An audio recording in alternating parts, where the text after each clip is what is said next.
Okay, so this is a video that kind of comes in the sequence of the other videos, but it sort of stands alone 'cause it's a little more specific to assignment number 2 in the Electronic Design 2 course, which is basically working on designing your grid. I mean, I've got another video that walks you through the initial grid setup, just planning out a grid. But now I'm actually using my grid. I'm actually designing some content over top of that grid. So this is sort of like part 2 of that video. And I'm going to actually use real content from our content doc and just sort of walk through the real world application of it. I mean, I've done some paragraph styling and things like that. You don't need to do that yet. You could just work with your grid basically, but personally, I like to set up my paragraph styles. It is part of your grid design, so that's where I think the assignments are a tad out of order. If you were to follow the strict assignment order, I kind of put together some basic type styling first before I start designing my grid and floating some content. But we've got real content to work with. We might as well work with that. So what we're looking at right now is we're looking at the sort of the full grid view. I've got my guides showing, and I've also got my document grid showing. But the document grid doesn't really need to be visible. It is just there for spacing. But most of the time when we're talking about our grid, we're talking about, the vertical and horizontal areas, the columns and the rows.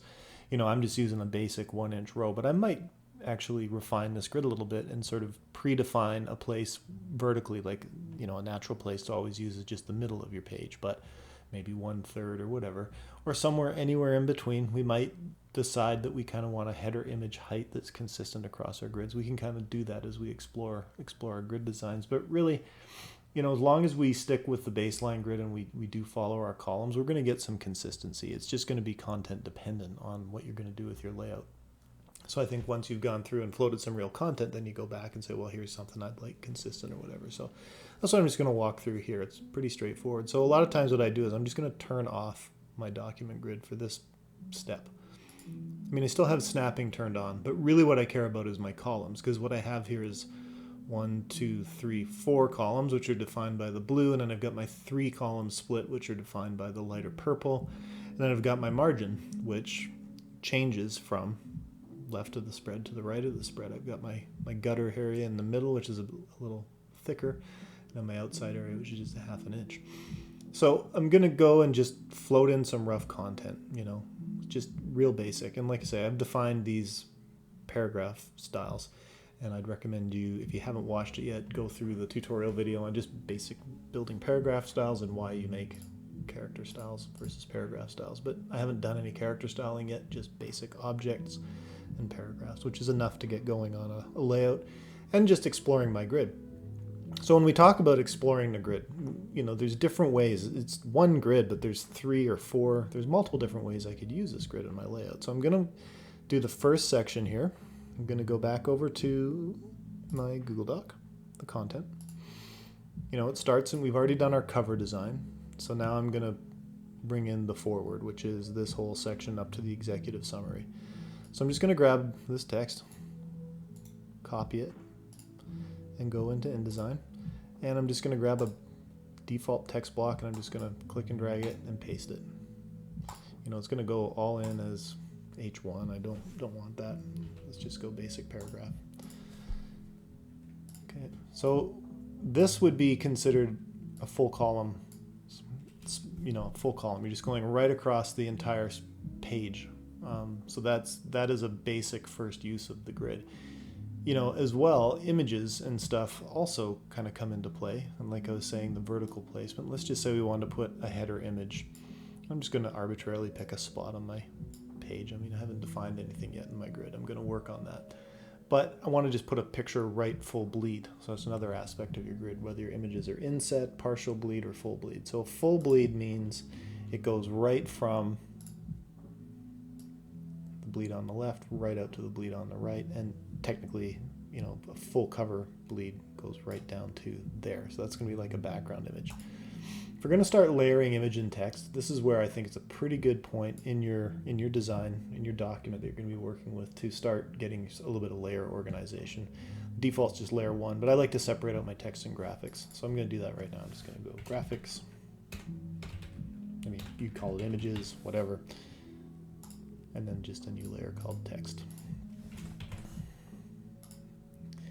Okay, so I'm just gonna, I've got this graphics box selected there, but I want to grab this text. So what I had to do there is I had to move this out of the way because InDesign doesn't make it super easy to click through. If something's over top or layered up, you can't really get at an item behind it. So this is partly why we like to layer things up, because we can then control what we have, what we are selecting a little better. You can isolate something by locking it so you don't accidentally move around the text block while you're working with the image and vice versa. So just getting comfortable with the hiding, locking things for various aspects of your layout is a good practice to get into.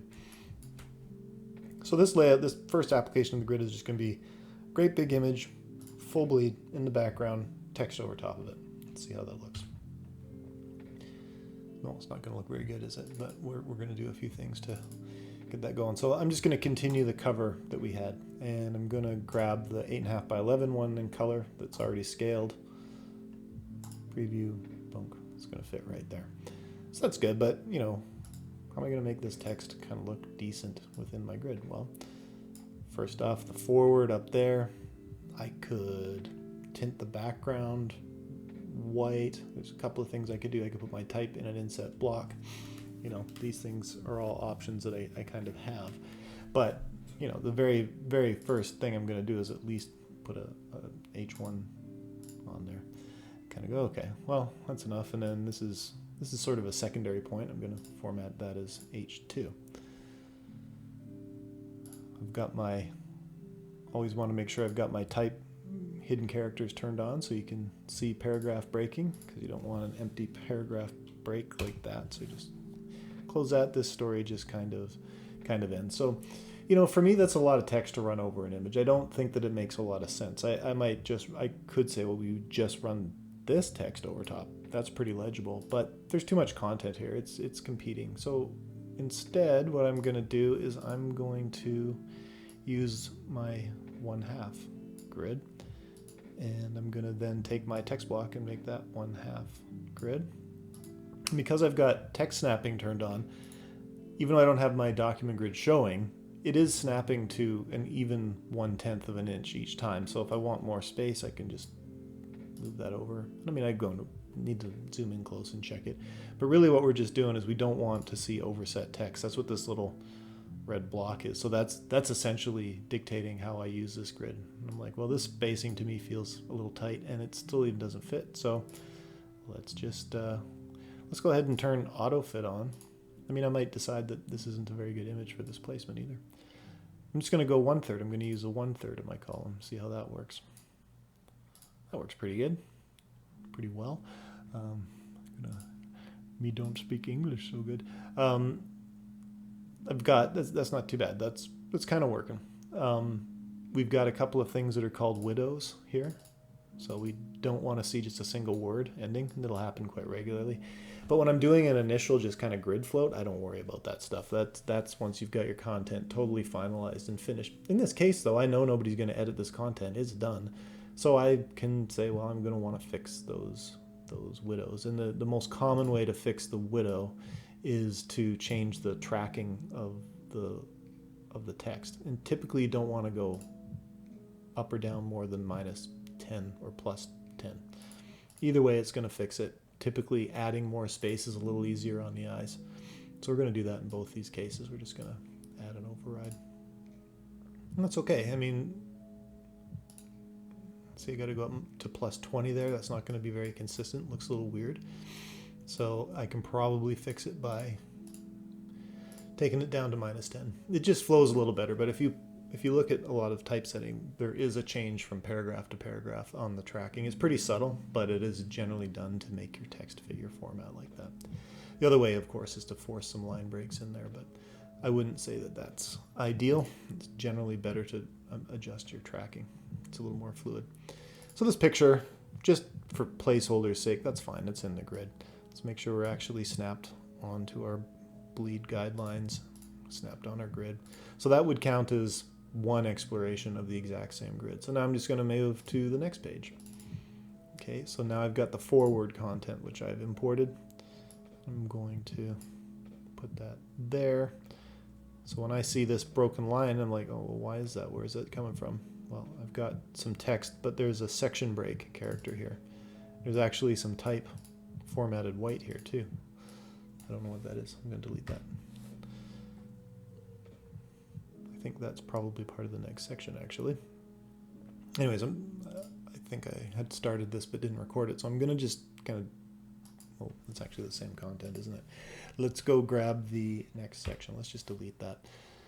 So this is another exploration of the same grid. I'm using full column for the intro, but then I'm splitting to a 2-column setup for my text. No image inset. In this particular case, I'm just going to have all text on this page. So that's another way to use the grid. Let's go grab section 2, the executive summary.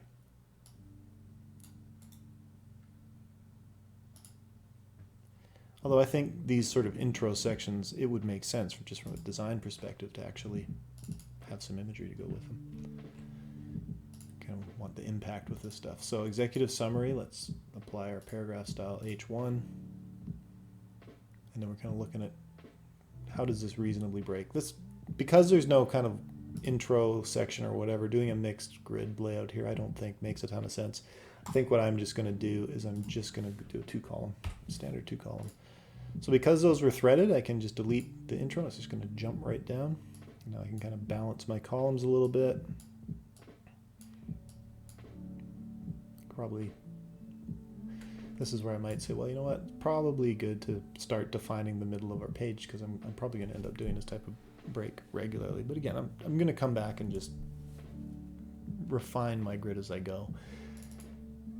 This is a decision I might want to make. Do I want headers to span columns? So when you're using a multi-column setup, you can run your continuous type so it goes up, or you can kind of have the top of the next line begin underneath so it lines up at the top. It really depends on personal taste and style. This is just a more dense way to deal with content, but we're going to give a fair amount of white space to this design. So I'm going to say, well, you know what? I think I want my heading titles 1 to always span columns. So I'm going to go and modify the style. I'm going to go down to span columns, and instead of default layout at single, I'm going to say span columns. And you can actually define how many you want it to span. So on a 3-column case, but I'm going to leave it at all. That's basic. Spacing, and before I leave that alone, deal with your spacing other ways. So there you go. That's what column spanning does. So anywhere we've used H1 now, if it was up here, if there was a multi-column, it would span, but we're not. That was just a single column text. This is 2-column. Okay, so that's not looking too bad. This definitely calls out for an image to me. So let's go grab an image from our samples and just see how we can use an image in a different way. I think I had put together a stock resources.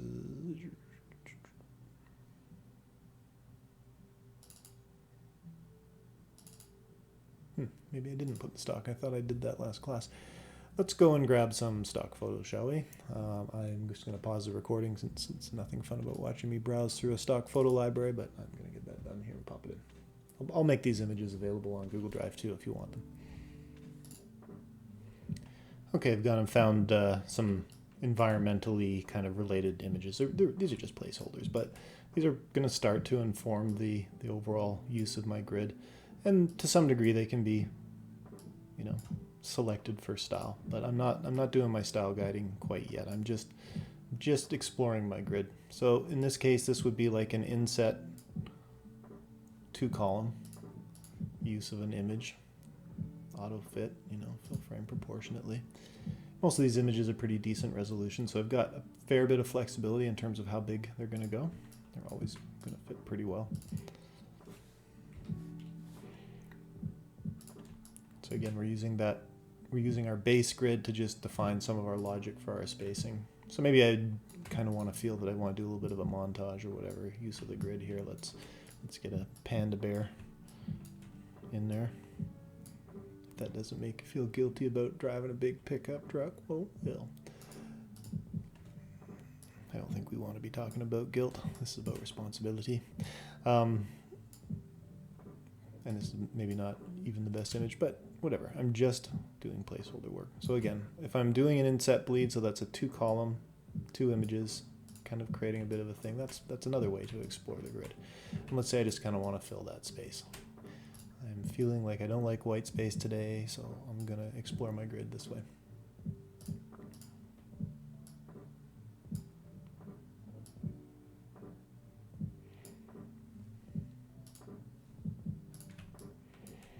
So you can start putting your grid together pretty quickly that way. Now what you can see that I did there is I actually used the space of the column. I went off there, so I'm actually going to go use the actual center of the page.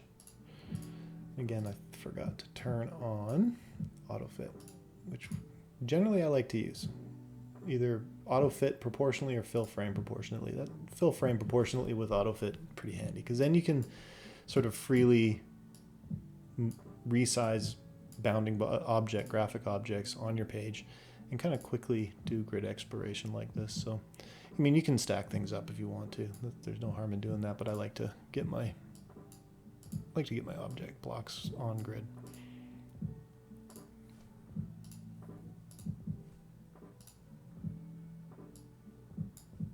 There we go. So that's another exploration of the grid. So let's go. I mean, I feel that's a little crowded. I don't think I would actually do that, but you know, that's basically using a 2-column grid. You know, essentially everything in here is spanning either 2-column. These ones are full bleeding right to the inside. I could try not bleeding them, just stick within my margin space. That might look a little better, I don't know. But again, it comes down to content and what the focus is for the page. But it is one way to explore the grid. The next one here I'm just going to do is a 3-column grid. Put these 3 pictures in the grid nice and even. Let's do that now, why not?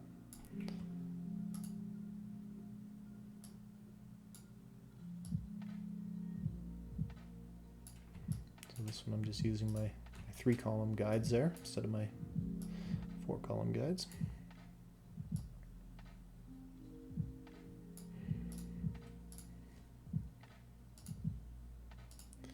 Just make sure autofit is turned on all of them, because that's typically the easiest way to get them to crop nicely. There you go.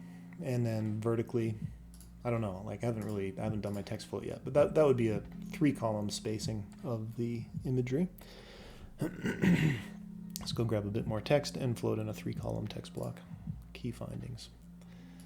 Okay, so this is where we're actually starting to get into the more meat and potatoes of the document. So it's going to go through, you know, there's sections, key finding, greenhouse gases or whatever. So just thinking about the appropriateness of the content, probably wouldn't do a 3-column build out for this, because we got to work in a table style and all the rest of it. But as placeholder content for just exploring the grid, this is fine. Oops. I don't want to comment that. I don't want to copy that. Go over to InDesign, grab a text block, and I'm just going to actually, let's apply, if you had gone through my styles, you know, I've got an object grid, which is 3-column text. So I'm just going to set that to 3-column text first. And then I'm going to change my paragraph style to basic paragraph, and then I'm going to paste my content in. Okay, so like key findings, H2, it's going to span all my things. Greenhouse gases, that's sort of like an H3. You know, 3 columns, you can just sort of see here, it really isn't, unless I've got, well, it might work, because I mean, I've got that table I need to fit, so I'm just going to roughly kind of balance my column there. Again, this is where we start to see some need for some consistency, is where our vertical placement is going to be. But you can't be super strict with it, because you got to accommodate different lengths of text. So we want to be flexible with how tall these things are. So this would be placed for my tabling. Maybe I would say that images for decoration go down there, and then I would work on getting my infographic in there. But this is essentially all we really want to see for assignment 2, is just using your grid to develop a couple of different layouts. So kind of a mixed 1/3 column there, image on one side, full column, you know, 1/3 column text there. I think that's roughly what that works out to. Yeah, and then this is 2 column, and then this is 3.